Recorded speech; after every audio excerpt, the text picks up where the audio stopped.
À l'aide d'une simple prise de courant, Pierre a rechargé la batterie de son véhicule. Il y a 6 mois, il a troqué son 4x4 contre un modèle hybride rechargeable. Une solution pour rouler plus écologique à moindre coût. J'avais un gros 4x4 qui consommait environ 20 litres au 100 km et maintenant j'en consomme à peu près 5.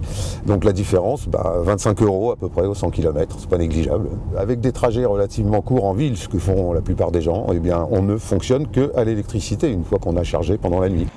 Pierre a opté pour cette Outlander PHEV. En 2014, Mitsubishi en a vendu 820 en France, un record sur les ventes d'hybrides rechargeables.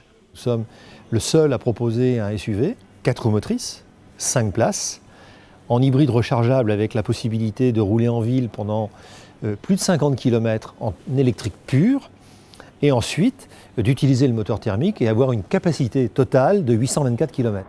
Avec une plus grande autonomie en mode électrique qu'un hybride classique, l'hybride rechargeable séduit les constructeurs. Volkswagen a lancé la Golf GTE en tête des ventes actuellement. Avec la Golf GTE, vous pouvez alterner les deux moteurs, tantôt électrique avec une autonomie de 50 km, idéale pour les petits trajets en ville, tantôt thermique. Elle prévoit une consommation moyenne de seulement 1,5 litre au 100 km. Plus écologique, les véhicules hybrides rechargeables ont droit à un bonus à l'achat de 4 000 €.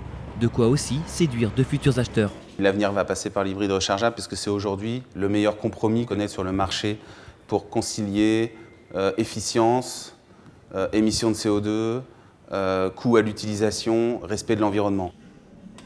L'an passé, plus de 1500 hybrides rechargeables ont été vendus en France. Porsche, Mercedes ou Audi avec la 3 e-tron proposent également des véhicules de ce type.